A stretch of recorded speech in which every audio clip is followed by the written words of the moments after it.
And here we are. Ahoy! Welcome to Pillage Overload. Did we do it? I don't know. I think we did. We are out there. Somewhere under the rainbow. Let's just Are you waiting on us? hold on. I'm making an adjustment because I'm not happy with how that looks. Oh, well, that's... There we go. There we go. Are we happy? Are we on? Because I don't see it on your phone. Well, so, yeah, we're just going to keep talking like we're on. like you normally do. Says we're live. There we are. It says we're live. Hi. Hi. Yo. I'm here before you even started. Oh, Yo. my God. Willis, Bo. Oh, my God. Steffi. Peace. Welcome to the show, everybody. Welcome to Pillage Overload. We were here before we started, too. Yeah. Oh, my God. Wait, we've been sitting up here for like 10 minutes. I'm surprised. So, anyway, here we are. Hello. Welcome to Pillage Overload. Welcome to Pillage Overload. I think I said that like 3 times now. So Christina's on, too. I think we're Payne. good. Hi. Hello. Hi, Christina. Hi, everybody. Hello. Welcome to the show. Hello. Take a drink because it's going to be a good one tonight. Tonight is Henry Avery. We are on episode 3. Hey, did you also know that tomorrow's Friday the 13th? Did you Glenn's know? on. Oi. Hi, Glenn. Glenster. Tomorrow is Friday the 13th. Friday. So that? we're on episode 3. Tomorrow's Nice. Friday the 13th. Yeah, it's really too bad we're going to miss all these cool holidays. You know?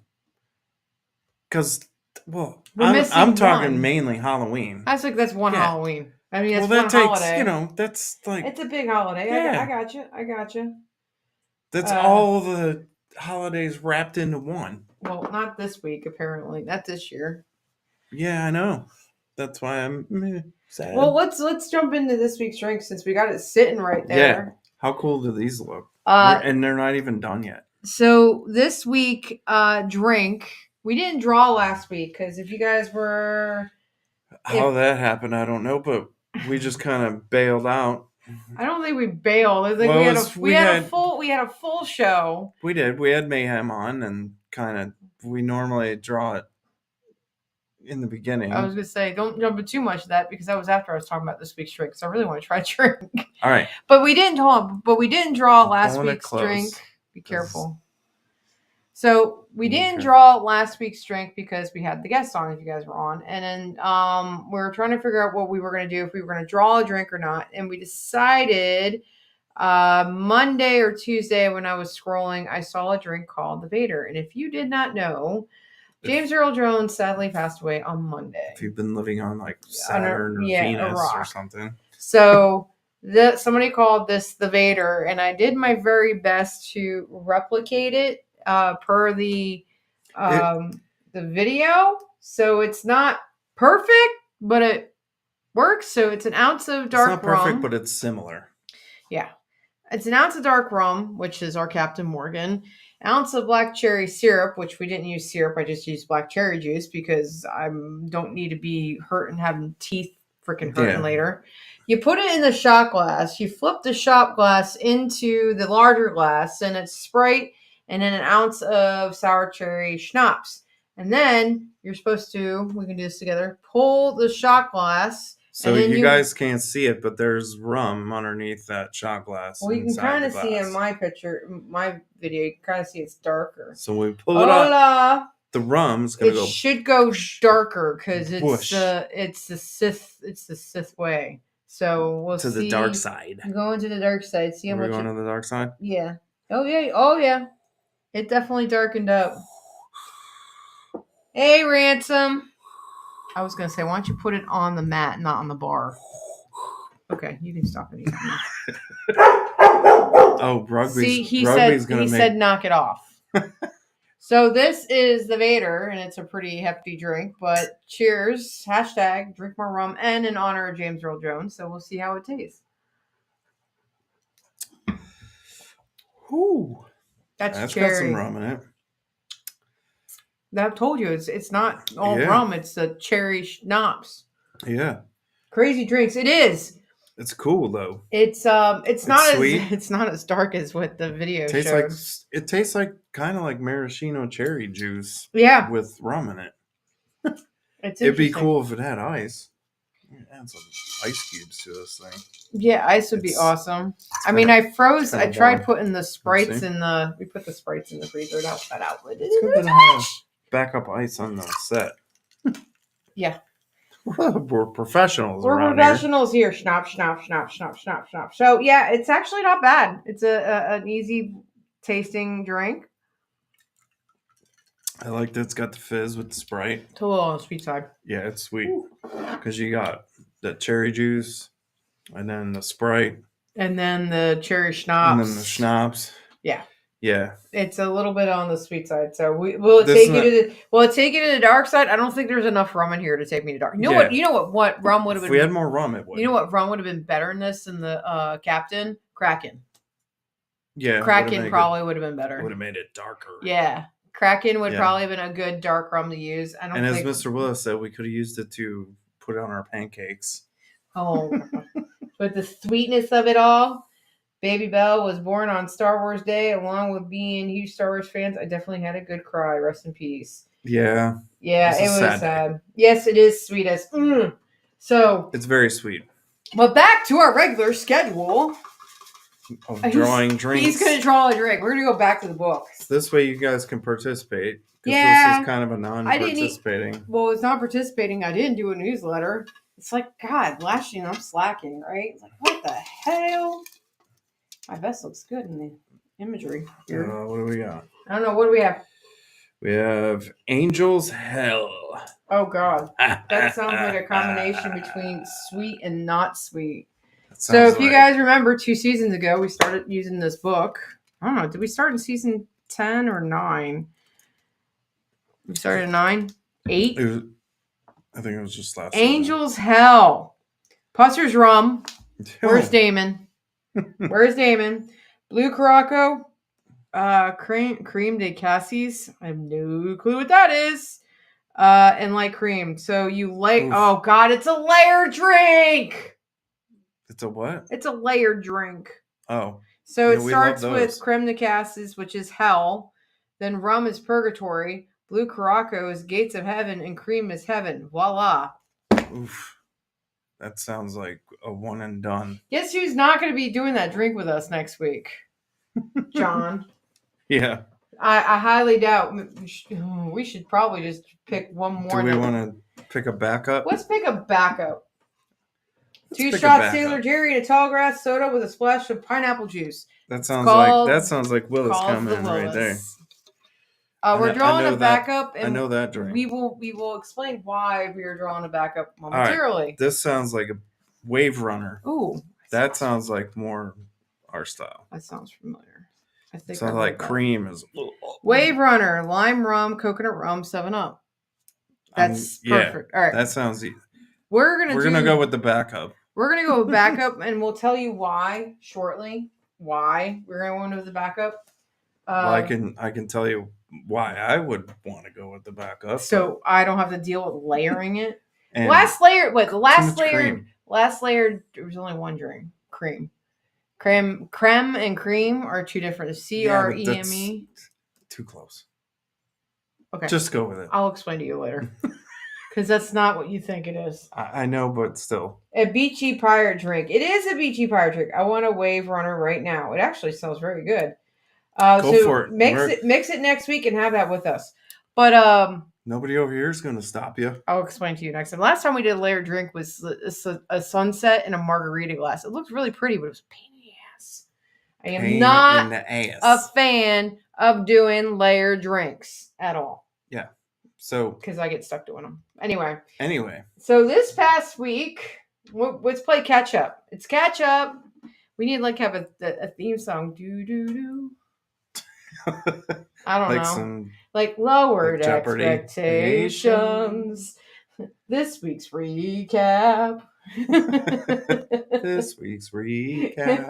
So this week's recap, we were actually at. Oh, I forgot I got comments on here.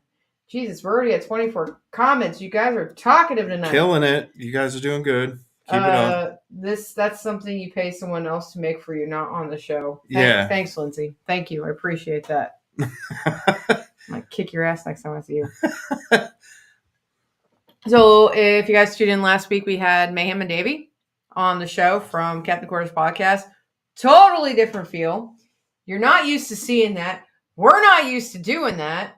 I feel like it's been a hot minute, hot episode, hot season. What was it, like last season 2, season 3, maybe, when we last had somebody on? We had a guest. But we also didn't have this format then either.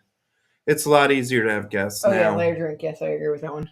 It's a lot easier to have guests now than it was before. Yeah, but it's this new software. I'm still learning it. Obviously, the countdown part came a lot better, but it was black for us. Yeah, we're I'm working on it. Figuring it out as we go. Pirates and technology don't mix. I thought we talked about that last week. I thought we talked about that like the last 2 weeks. That's one of our mantras on this show. We try things and they work. Sometimes they do, sometimes they don't. We don't care. So, whatever. If it makes it better, benefit. Probably from being packed from this weekend. What are you doing? My feather's foobar. I just see it going behind the hat. It just doesn't look right. I gotta fix it. It looks pretty now. I gotta fluff my feather. I gotta caress my feather. Except for that little part in the front. You know what? Leave my hat alone. I'm gonna toot your nose. So anyway. Yeah. Back to the discussion. What did we do this past weekend, Ballast? What did we do? We did Harvest Fair, which was awesome. And how many people? Did you just see the last count they had? No, I didn't. I don't remember. Lindsay, what was the last count? I'm guessing it was somewhere around 10,000. No, it was around 13. Oh my God. 7,000 people Saturday. I think they said the final count was 13,000 people. Between both days? Or? 1,800 pounds of food. So the Harvest Fair was supporting the Virginia Food Bank, and they were collecting food goods. They were having raffle and donations and all that. Ballast and I donated a bow flag that he painted. Bow flags are smaller flags, like they're 18 by 30, I think. Yeah. They're ideal for a boat. Boats. Imagine that, 13,000. Thank you, ladies. Thank you. It was great. 13,000 people, 1,800 pounds of food. I think there's a little over $1,000 worth of monetary donations. Plus, they raised all the money from the raffles they did, which was donated by a bunch of vendors. Donations to the food bank. It was killer. Yeah. Bo says 13,000 people for the weekend, 1,800 pounds of food and donations. $1,100 was donated, which equals about 3,548 meals. Nice. That is a meal. Well done. That is almost a meal's worth of food. 1 meal a day of food per 10 people. 10 people, 1 meal a day at least. Well done, Harvest Fair. So that was awesome. I think it absolutely. Ahoy, Chad. Absolutely exceeded expectations. Yeah. For everybody, because it was it's exceeded our expectations. First year event. First year location. Yeah, first year at the location, which was the Breezy Hill Meadery. Yep, it was nice. In Smithfield, Virginia, which was awesome. Mm-hmm. It's a great location. I like this because it had the feel of a harvest fair because it was back in the woods, and the meadery is really cool, and they got really good drinks, and their service is outstanding. The only drawback of it being harvest fair during the season of harvest is that you potentially have rain, which we had Saturday, but only for a few hours, so that wasn't too bad. The skies were wet, and so were my eyes. But look at this is what I judge a weekend by as far as rain is concerned. If we go home and the canvas is dry when we go home, I'm good with that. If I don't have to throw canvas over the fence for 3 days when we get back from an event, I'm happy. Ransom says that is awesome, helping communities as only pirates can. We take what we can and we give it all back. We give it all back. It was awesome, and we have been fortunate to have been doing this event for 3 years as Parlay 8.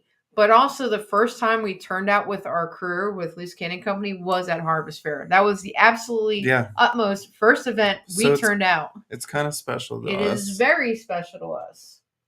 It is very close. So where we met Tess, really. We met everybody. I don't think Bo was there, but we did meet Tess. We met Brownie, Andy. Andy was there. We met Andy. This was in 2018. This was in 2018. Yeah, it was the first time we fully turned out with the crew. Yeah, it was pretty awesome. I mean, it wasn't a big amount of crew. We were there. We helped Mr. Willis set up the tent. It used to be a much smaller event. So, I mean. Bo, I thought you were there. I don't remember. Yeah, because you took pictures of Bonnie. That's right. She took pictures of Bonnie with the skeleton on the chair. Yes, I know you have pictures to prove it. I just said you have pictures to prove it. Give me a second, woman. Good God. Have this argument in private. I am trying to catch up here. But for Ballast and I have been vending for Parlay 8 for, I would say, 6 years. Not 6 years going on nonstop. We started vending in 2018, way before we met the crew. We vended in 2019, and I think the last big event we had vended at was Ocean Con. We probably talked about it on the show. I know we've talked about it at Maryland, at Ocean City, Maryland, and it was just a bust for us. We made enough money to pay for our table and gas money up there, and we were very grateful that we had friends actually there from the Bedlam and Bones, One Eye and Gunner, who let us stay at the Airbnb with them so we didn't have to pay for our housing. And Gunner had stayed with us for a couple of days, and he was on our show when we were in the other app. And if you come to my house, you know you're getting fed. I don't give a crap you contribute or not. I'm feeding you. You're not leaving my home hungry. So in payback, he took care of our dinner one night. So we were fortunate to have that because the weekend was a total bust for us. And it was very disheartening. And I think after that, me and him had decided we were done vending for a little bit. It was also a difficult venue to deal with for multiple reasons that we are not going to go into right now. Mm-hmm. But it kind of deterred us from vending. Majorly. So we hadn't done it much after that, which is why we don't vend a lot. And because vending is expensive. You can be. And we try to do more custom things. So it's hard to do that when you're vending because you have to hold on to merch and keep it socked away somewhere. It's not only that part, it's the, we do the reenactment part now. Yeah. And then we talk about this weekend. This weekend, we are with our crew. It's one of the only events we vent. Actually, let me back that up. Harvest Fair is the only event we've been vending at for the last 3 years. So we've agreed to because Tess came and asked us to vend at it. So we do it, and we do it with the crew. With our crew. And the first 2 years, because it hasn't been that packed, wasn't too bad. This year, Ballast and I made a decision we were going to stay with our stuff. And it was one of those where we were with our crew, but we weren't. It was felt that we weren't with them. We were still there to support them. I was still barking orders from my end of the tent. It was mainly felt on the cannon line because we didn't actually shoot any weapons this weekend, which is kind of a little sad, but it makes me sad. But we were there for a reason. We still had fun. There is no doubt we had fun. Todd says now you guys are in high demand. I don't know if we're there yet. We're getting there. We'll see. Yeah, people are figuring it out. I think once everybody figures out that we're vending again, that'll definitely kick into gear more next year. Lindsay said crew helped us remember to eat and drink and keep watch to give us breaks. And yes, that is the one. You guys were awesome. That was the best thing about having. Which is why I love vending next to the crew because that camaraderie and the crew. You got the pros and cons. I love that, but I also miss going on raids and going and doing all the fun stuff. Attacking the Vikings. Yeah, we're all the bomb things. Can't wait to have you all.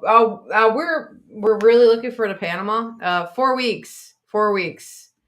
That is going into I can't So believe it's that close. Harvest Fair has been on a Lord. rotation for 3 years. And me and Ballast have been talking for a very long time that we wanted to add a new one in the rotation. Well, we are. It's going to be Panama City, Florida, with Ransom and a bunch of some of our other friends down there. And we are going down there. That is October 12th. It is literally 4 weeks away. Start panicking. I was like looking at what we did, how this did. I mean, it was great. We sold a little bit of everything this weekend, so it made us feel good that what we're putting out there is being appreciated and accepted. It just the little bit of everything. We don't have to panic too much because this Harvest Fair was a good especially with that crowd. Test run. With that crowd. Yeah. Especially with the amount of people that showed up for it. 11th, 12th, and 13th. Yep. We're pretty well prepared. We have a few things that we have to replenish and some stuff that we want to make sure we have when we come down there. So that's my to-do list. Yeah.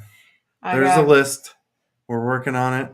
We're gonna get as far as we can in a month. And help. I need like the sign that says help. I'm looking forward to it. I'm really excited. We are totally, and we appreciate the invitation to come. Yeah. There's other people that are going to the event that are already talking to us, and glad that we're coming. So you got your layout done. Yeah, Bo says we got our layout down. I think that Harvest really helped with our adjustment. The only thing we need to figure out is that lean-to. We need to make that collapsible before we go down there. Yeah, we need to figure that out. Other than that, we're in pretty good shape. It feels good, and we're hoping that this will become part of our normal rotation. So we'll have Harvest Fair, and then we'll have this.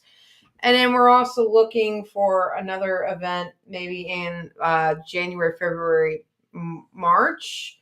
Not so much Old City Pirate Days because we want to go down there and promote Pillage Overload and do our show down there and be interactive. Eventing takes a lot of attention. And then May, I heard, and actually, Kat is going to be at Panama, so we can also talk to her about that. Because Kat Toswarna was talking about there's an event that the crew is invited to, and they want us to vend at, which is in May. So that might fill our Q2. I know I'm talking business. Q2, what we want to do, but we're super excited. Cedar Key. We will be in Cedar Key. We're going to be in Cedar Key, but we're going to be running cannons. We will not be vending in Cedar Key. No vending in Cedar Key. We will be there for Cedar Key. Is for fun. Cedar Key is there to volunteer our time and make sure that the invasion goes off with a bang. Yeah. We might do an episode of Pillage Overload. We're talking about doing a special. We're working on a format for that. We kind of have an idea of what we want to do. I think it's going to be super cool. We need to put it out there to all the pirates that are going to be there so they can all participate in it. After Panama City, we'll start doing that. Again, and it's going to be completely different than what we did last year. Hi, Chad. Chad says yay. Oh, he's already there. Sorry. It'll be fun. I saw you again. It'll be a lot of fun. We're going to make it fun. We got a new subscriber to the channel. GM, whoever you are, welcome to the channel. If you're watching and not communicating, we appreciate you. All you people that don't communicate. We got people coming on subscribing. I love that. So that was our last week, and we're extremely happy. And we just wanted to make sure we're sharing that the growth is because of our friends, our crew, people we interact with, and everybody we love. We could not do it without any of you guys. And it leaves us happy because we're able to stay true to our roots, true to how we want to grow, how the quality and how we want to do things. And I think that alone it means a lot. It means a lot to both Ballast and I. So yes. On to the next topic of the week is subject of the night. Henry Avery. So, why did we pick Henry Avery? Well, maybe because we haven't talked about him. Why wouldn't we pick Henry Avery? I'm surprised we haven't talked about him at all. We really haven't. We've kind of hit on him here and there just because it's Henry Avery, and how could you not? He ended up on the list of... I can't say we should pull the flag down, but it's in Painted-Tree. Yeah, it's not here. That's the drawback of actually having our merch out for sale. And we talked a little bit about him when we had our episode on the richest pirates because he's one not. of them. He's not. No, he's not. I thought he was on the list. I thought he was too. Hold on, let me grab my book. Well, you keep talking. I thought too, but he's not. Really? Yeah. I could swear he was. I swore he was too. He's not. It is starting from 10. Blackbeard. She broke out the book just to prove me wrong. I broke out the Pirate Grail. It's the Pirate Grail. You know, it said it's the Grail, like Indiana Jones. The Holy Pirate Grail. It's the Pirate Grail. Number 10, Blackbeard. 9 is John Halsey. Halsey. Number 8, Captain Morgan, which we have done a very thorough episode on him. Number 7, Thomas White. 6, Jean Ferry. Number 5, Black Bart. I want to do a good episode on Black Bart. Yeah. Number 4, John Bowen. Number 3, Thomas 2, which is Davy Vane's favorite. Number 2 is Francis Drake. And number 1, we all know, Sam Bellamy. Oh, isn't that sweet? So, all right. So I'm wrong, clearly. But I mean, the way they talk, you would think the he would way be they on talk the list. about him, Yeah. you thought he would be on the damn list. That's why I was like, So apparently he's not. What is with this blasphemy? I mean, like, come on, man. How could he not be on it? That's So what I'm saying. We know Henry Avery for Ballast and I decided on. We were talking through all the big points of why Henry Avery was known, and we decided to focus on the 3 major points on why we think that he is a very important pirate for just what we talk about. And the first one is the capture of the Ganj-i-Sawai. Yeah. Also known as Gunsway. Gunsway. We're going to call it Gunsway from now on.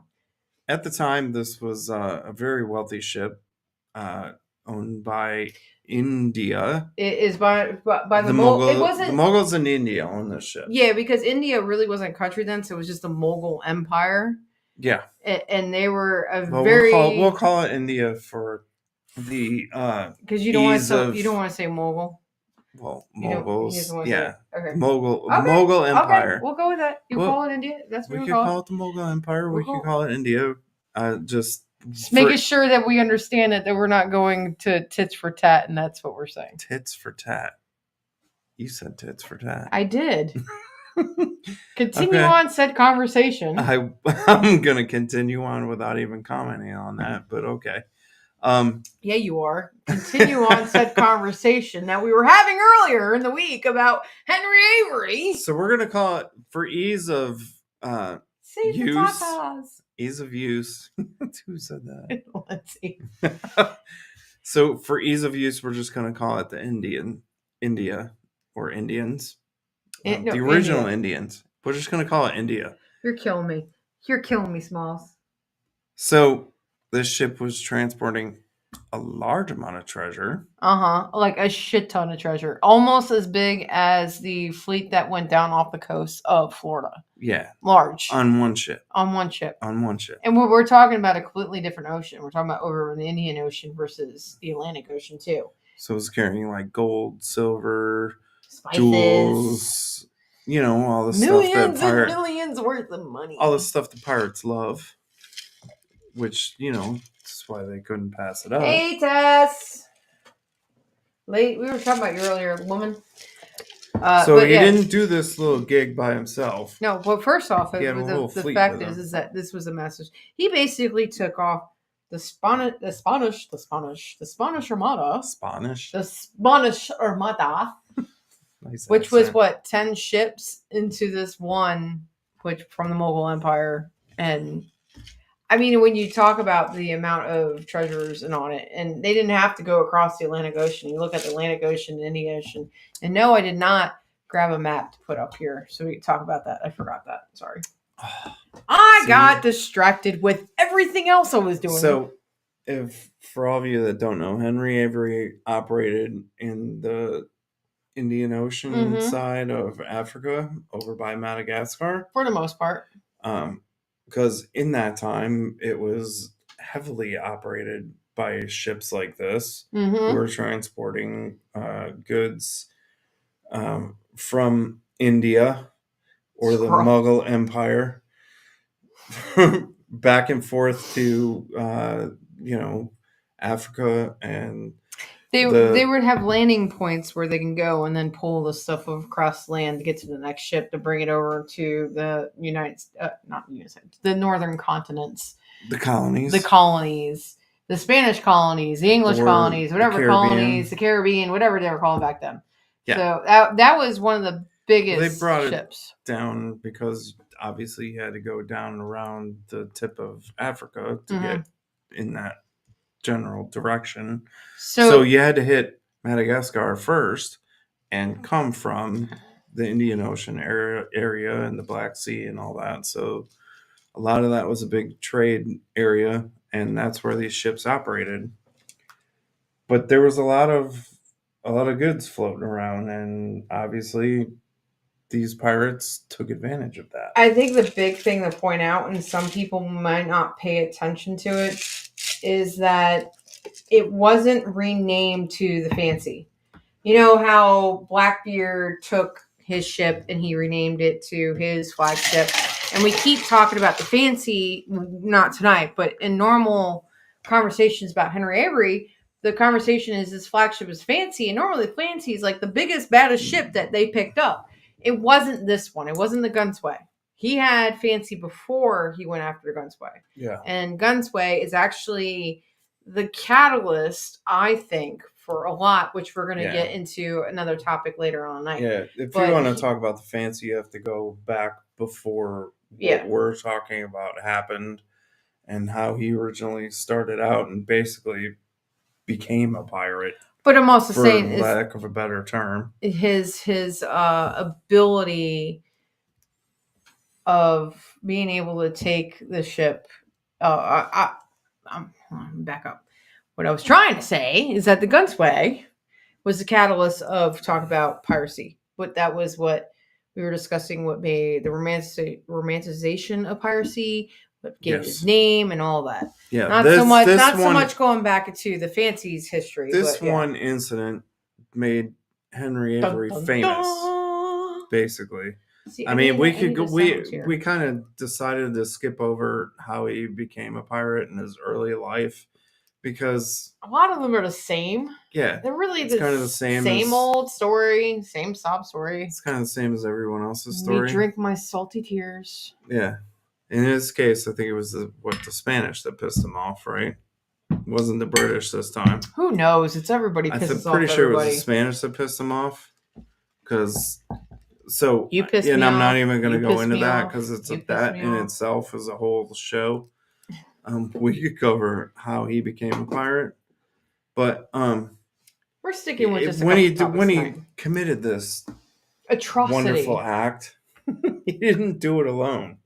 No, he didn't. And we were, like we said, Fancy was a part. Fancy's flagship was a part of it, but it was many ships that were together with this one. Yeah, it was a great coalition. Is that the word you're looking for? Well, it was a great example of that. It was,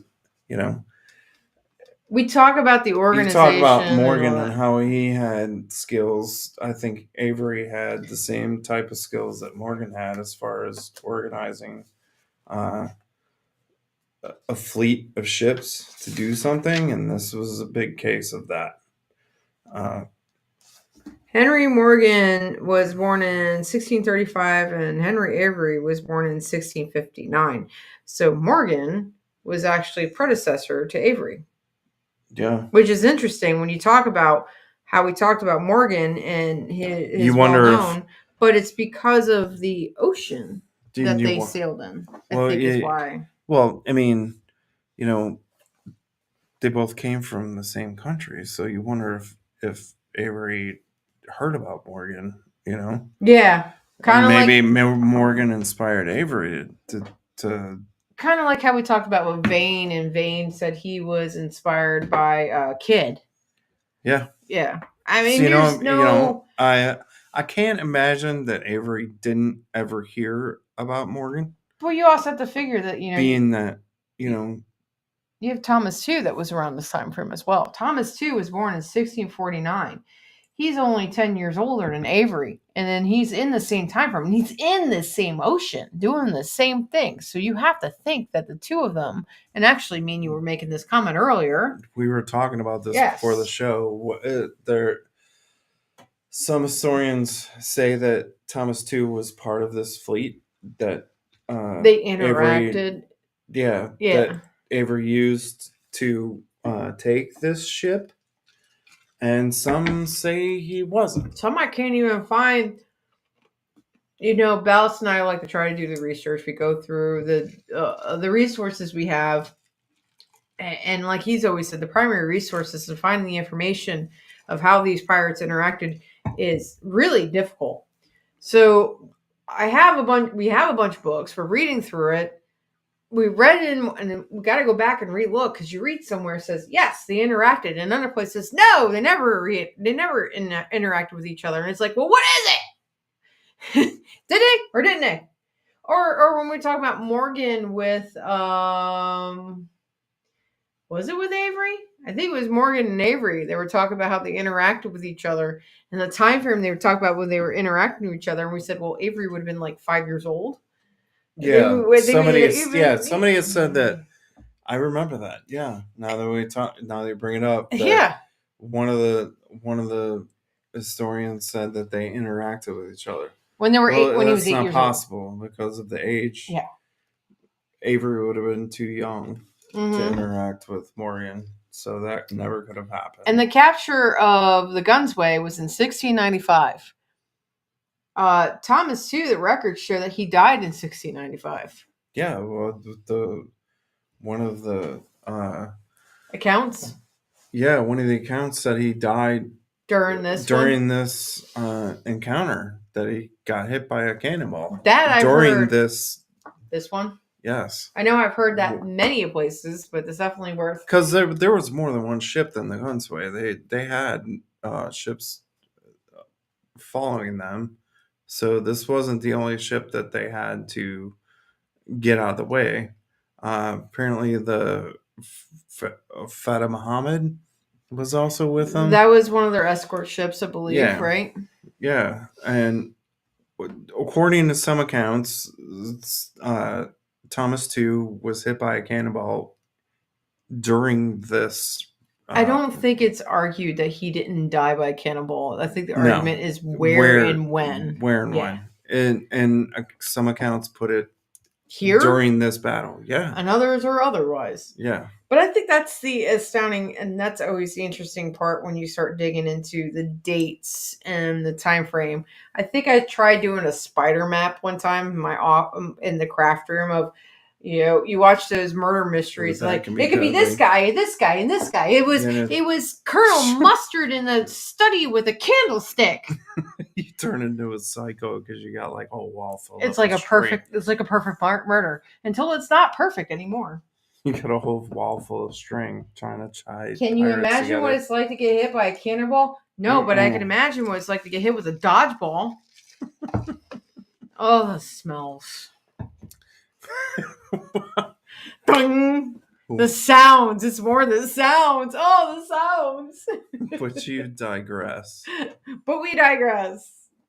But why? But the question. So, why did he take over Ganj-i-Sawai? Why? But why, Captain? Why? What made this easier for them to do?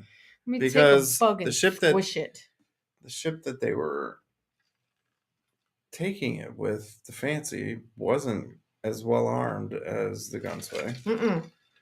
Ganj-i-Sawai had over 400 musketeers, dozen of cannons, experienced fighters on it, because that's what they did. Because the Indians were well known for being great sword fighters. So, basically what happened is one of their cannons exploded and killed a lot of the gunners on their deck, and the Fancy took out their main mast, which with a lucky cannon shot. So those two things combined helped them take this ship. I think by the time that all happened, the sword fighters weren't going to be an issue. Effective. Yeah. Which is, I'm going to sidebar real quick. I imagine freaked him out. Yeah, I'm going to sidebar real quick. Because of the whole thing about the large cannon exploding in the battle. So when especially nowadays, when you go fire a cannon and you become a cannoneer, you get inducted into the Order of St. Barbara. Ballast and I have both been in. Actually, Ballast and I were at the same time at the 2019 Blackbeard Pirate Festival. But the whole story behind St. Barbara was executed by her father. Yeah, that right there is just like, what? Legend has it her father was then struck down by lightning and she was so regarded as patron saint in time and danger from thunderstorms, fires, and sudden death. She became a saint of artillerymen from early cannons because they were unreliable and would explode, killing crews. So, again, from my holy pirate grail diary. But yes, the pirate grail diary. The cannons were just unreliable. So them talking about this cannon exploding was not on the reality that it couldn't have happened. It was a reality. Unfortunately, it wasn't uncommon. It was very It did actually happen, which is why they had St. Barbara as the saint of cannoneers. Yes. And that's why when of course, we all know that sailors are very superstitious. Yes.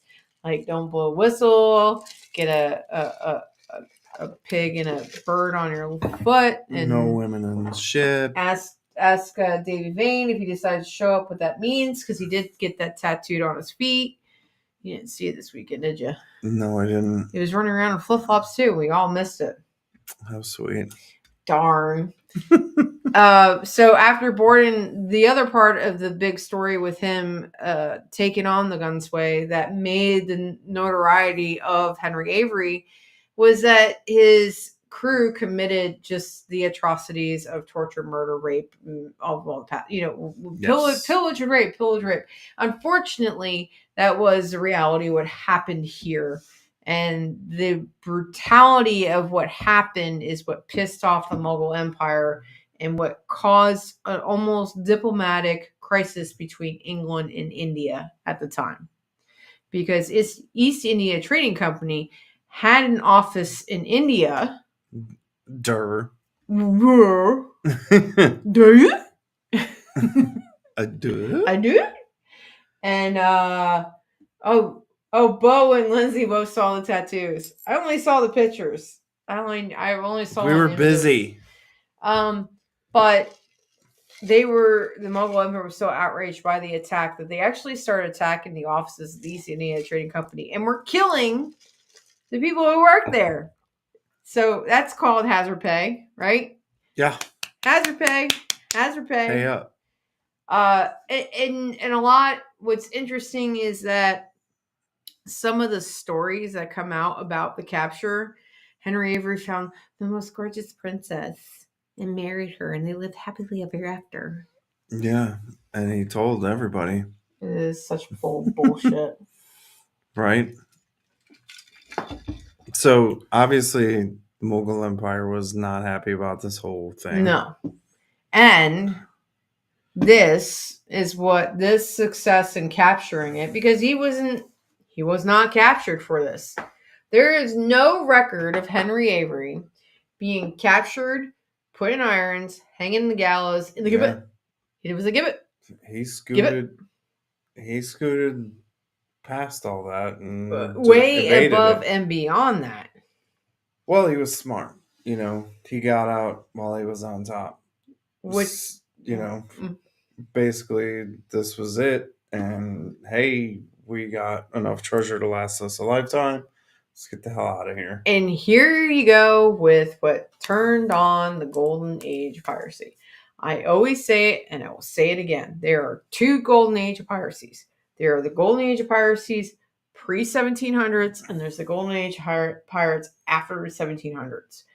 We, as in Loose Cannon Company, Parlay, our crewmates who are on watching with us, we reenact the 1713, which is the second half of the Golden Age piracy. The first half a lot of people had no freaking clue what was going on. Oh, Yeah. we could have just turned the map to that. Hey. Yeah. We need to just point a camera at Just that point map. a camera right there. You guys don't know this, but we have this really, really cool map that has all this piracy stuff on it. And I need to take a picture of it and, well, or find a link to it. We got it. Yeah. Yeah. It's an awesome map we have up here with a pretty kick-ass frame. We've shown it before. We'll pirated it. Let's put it take a picture and we'll share it again sometime soon. Anyway, back to the story. So we're talking about how Henry Avery became the catalyst of Golden Age of Piracy. Why? Why are we pirates? Oh, why? No, why? Why? Well, mostly it's because of the capture of the Ganj-i-Sawai. You're not going to make me say the damn name of the ship any way else. I'm going to call it Ganj-i-Sawai. Ganj-i-Sawai. The Ganj-i-Sawai? No, Ganj-i-Sawai.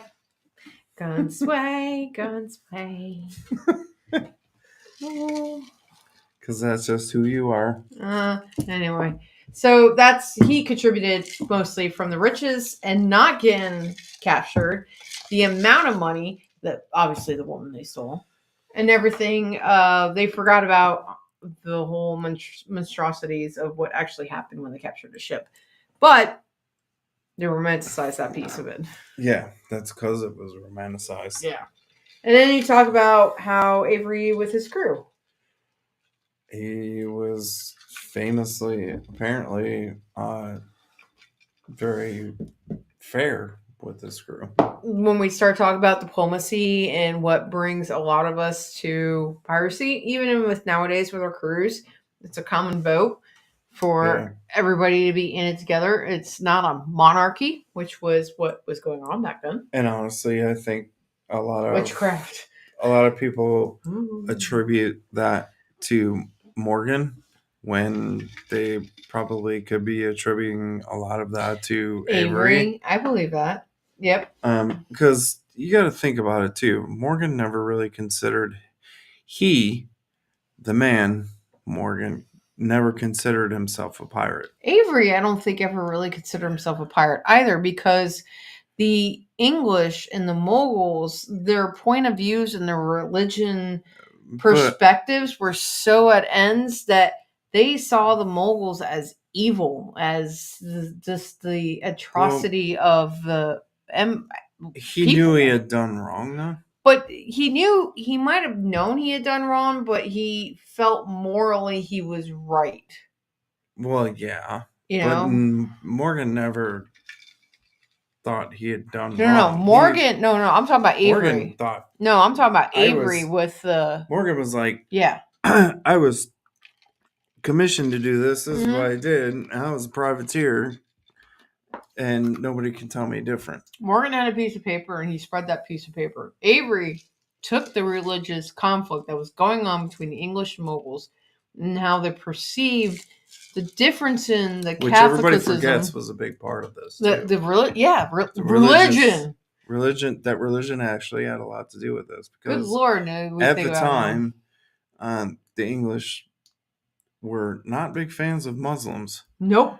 And nope. The Moguls were Muslims, so that's what I'm saying. That's where he didn't think if it was an act of piracy. He thought he was doing his country a service by taking them, and he didn't see anything wrong with that. The East India Company didn't agree with. Oh no! And East India Company didn't agree with that because their pockets were being lined by the trade. Well, yeah, and take away the Moguls' money, and East India Company gets pissed. I think if you look at how East India Trading Company is portrayed in Pirates of the Caribbean, how they're about profit, they're about themselves. I don't know if they're very far off from that perception in those movies from the reality of what is going on in the time frame of the 1680s to the 1720s at this time frame. What do you? It was all about the money. It's always about the money. It's never about the money. Follow the money. But Avery's model currency of the realm is currency. So Avery's model of fair leadership reinforce the democracy on a pirate ship. And when you look forward into the future with the naval ships and all that, we've always talked about it, why a lot of the naval ships and the merchants, when they got boarded by pirates, why a lot of them went willingly with the pirates is because of it was a hard life, but it was a fair life on the ship. I think would be a fair fact. Royal Navy didn't treat sailors well at all. No. It wasn't a fair life. No.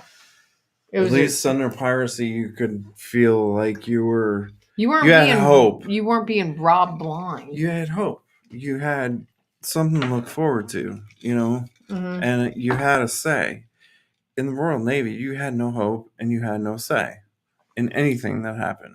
And then along with what Avery leading the catalyst for the Golden Age of Piracy, not only what he did with the democracy on ships, when we were talking about that coalition, it's the candle. I'm like, what is crackling over there? There wasn't much left on those candles when I think you only got 2 left over there, or one according to just one. Just one. Yeah. The coalition, and not only with the democracy on the ship, but also the fleet of ships. I think that set up a lot of what was going on with, when Hornigold started coming around in 1716s, 1717. You talk about the Republic of Pirates and what his vision was with piracy.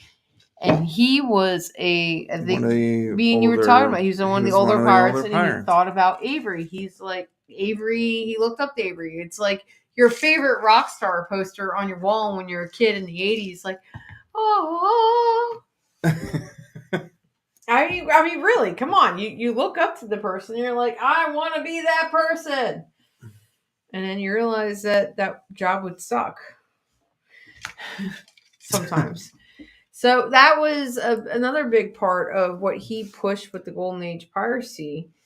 And obviously Avery had a lot of influence. Huge amount of influence. And a lot of things sprang from him doing what he did, coming around to afterwards to the Caribbean, and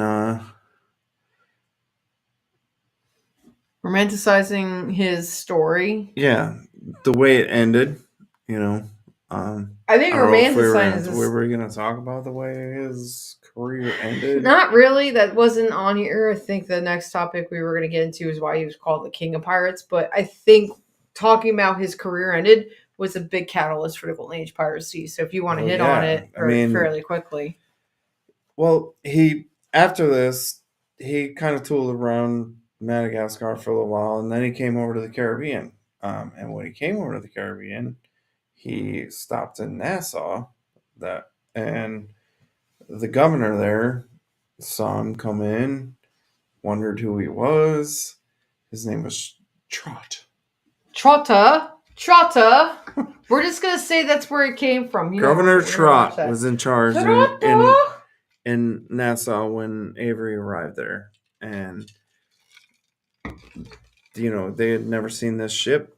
And he came in, and I didn't realize I was back on the Caribbean. For some reason, I always thought that was back over in Africa and Madagascar when I read that. Yeah, but then again, when you start reading this stuff, it starts like going. Well, when he got there, it starts intermingling. The story is when he got there. The story says when he got there, the crew was, they were just ready to be done. I'm ready to be done. They, looking all exotic, and they bring this ship in, and they got all this stuff on it, and Avery was like, "Here, take this ship, let me go, and we'll be good." He said, "The end." Yeah, basically, I'm done. You can have this. Give me my freedom. Let my crew go. And some of his crew stayed there. Apparently, according to record, I don't know, according to whoever, Avery went back to Ireland. I did read about there that. There is accounts of him landing in Ireland. And after he landed in Ireland, he wasn't seen from again or heard from again. There's also rumors that he became a poor Yeah. man and died. I mean, but He it's did. similar. They say he died in obscurity. So basically, after he and some of his crew got back to Ireland, they went their separate ways, took whatever had treasure they had, and did whatever they did. And Avery was never heard from again. Which sounds very awkwardly close to Morgan, who died with obscurity. Yeah, he did. He kind of did. He died as a poor man. He had a fight to get his title back and everything. He didn't die obscurity. Yeah, no, you're right. He was. I'm just saying how it went downhill really quickly, I guess. He kind of retired and just chilled. Retired. Died of. Retired. Drinking too much. So why was Henry Avery? We call him the grandfather of piracy. We call him the father of pirates. He's also known as the king of pirates. Why was he the king of pirates? Because of the Ganj-i-Sawai. That was probably one of the biggest reasons he was called that. Because of that, and his coalition of pirate ships that took that on. What people looked at and then he survived and retired with and eluded capture. Yeah. I think that was the big thing too. Is one of the big things about it. Two of the big things is that he captured a huge ship, got a lot of treasure, and he eluded capture. Mm-hmm. Those things right there made him a legend. And that's what every pirate wants to do. Which ended up capture a big ship. Which ended up romanticizing the story. Yeah. Made it even. It's just like cowboys and Indians. Yeah. Or they want to rob a bank, and get away with it, and bury their treasure and die in obscurity. Yeah, like Young Guns, Billy. Yeah, Billy the Kid, and with all that, he was like the Billy the Kid of the pirates. Yes, definitely. So the scale and success of those is what led to the romanticization of the piracy, and that impacted the future piracy. And then somewhere along the way, when somebody was starting to talk about him, the moniker "the King of Pirates" was bestowed upon him. So, and then you also got to think about Charles Johnson bestowed that one. Didn't he? I think you're right. Charles Johnson. Charles Johnson did a lot of harm and a lot of good to piracy. Yeah, he did a lot of. He's an idiot. Well, the hard thing is, right away, he sat there and he saw. He's like a normal journalist. He saw something and he's like, I could take advantage of this, and I'm going to do this with it. So here I am going with that. The hard thing about that now is a lot of historians rely too much on his account of all these things and piracy. Yeah. Wholeheartedly. I think a lot of that has, my personal opinion is a lot of that has to do with the dates.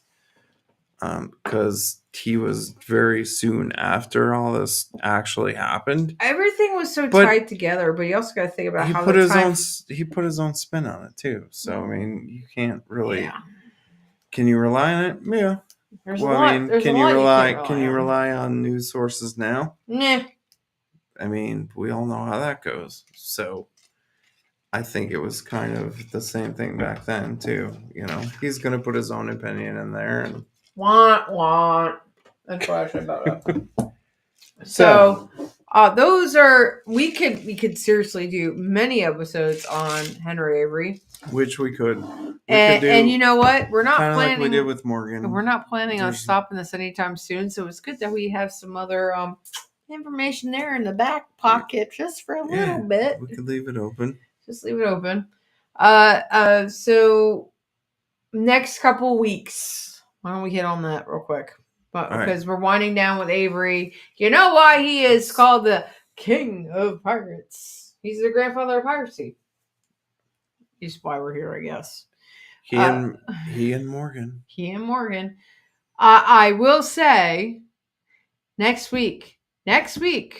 Be here next week. Yes. Next week is Talk Like a Pirate Day. If you're going to watch any show that we do this year, be here next week for our show next week. Why?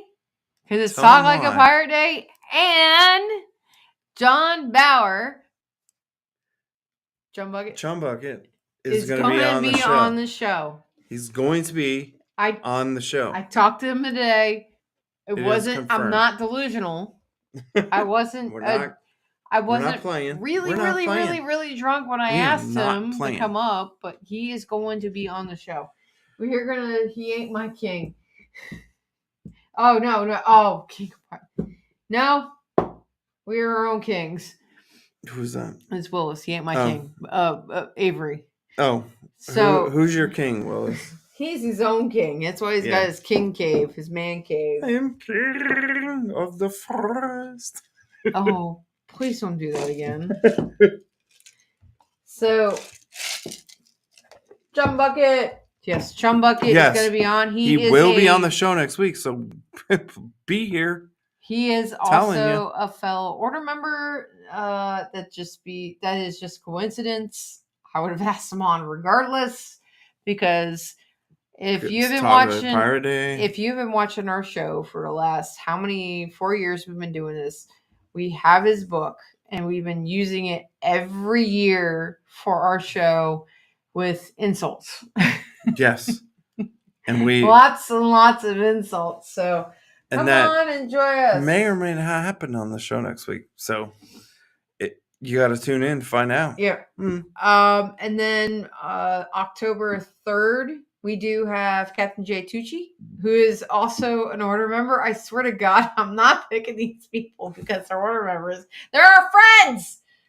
Yes. They're our friends. They agreed to come on our show. I mean, we're going to have a couple breaks between this because there you go. Those are the three show guests we had. We had Mayhem and it's surviving. Fizzling.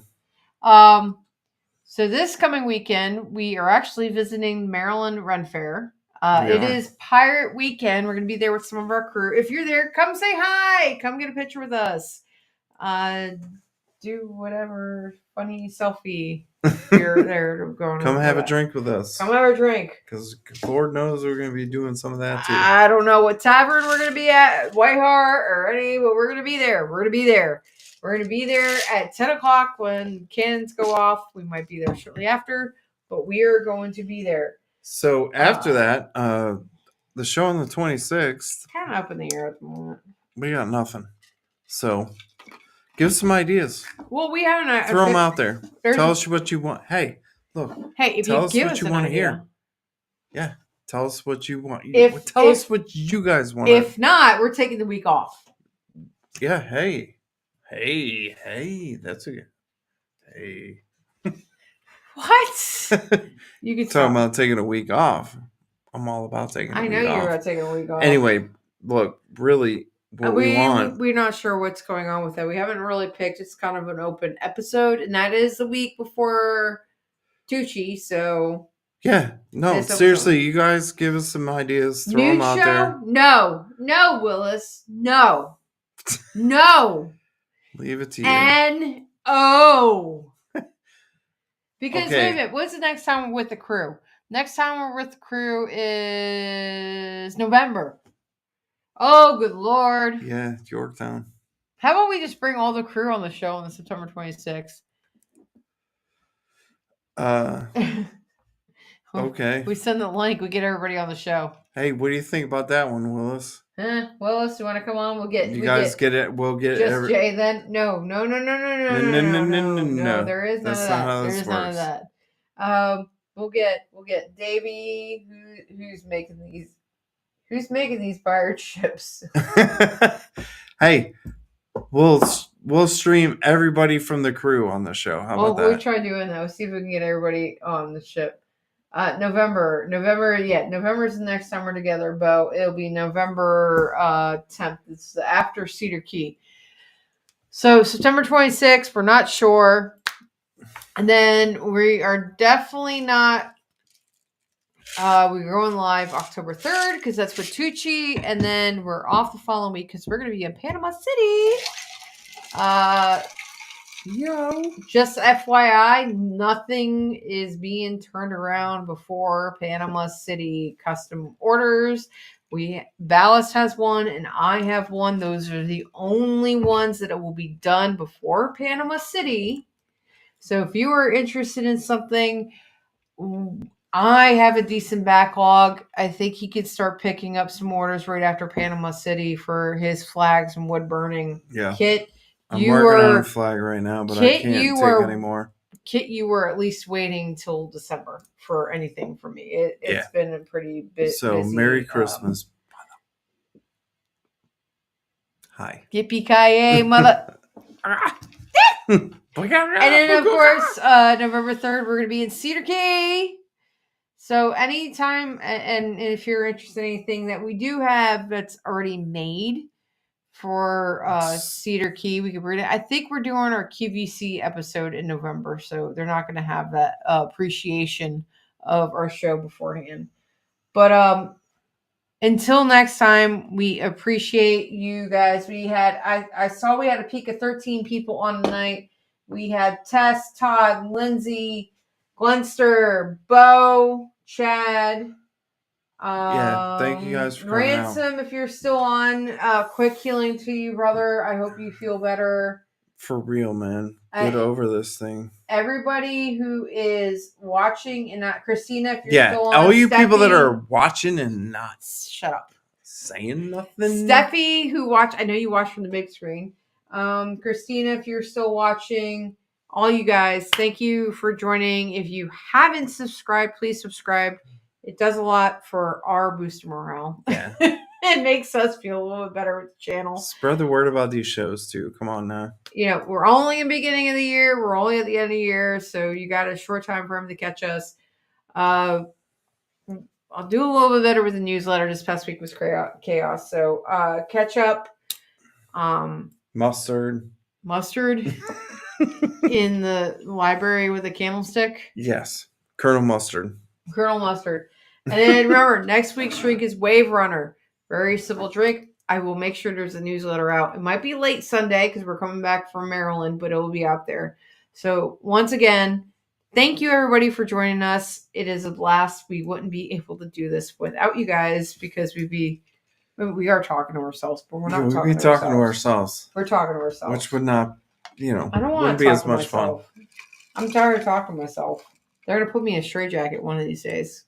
But anyway, until next week, we see you guys. Join us. Talk Like a Pirate Day next week with John Byer. Until next time, # Drink more rum. Drink more rum. How about that?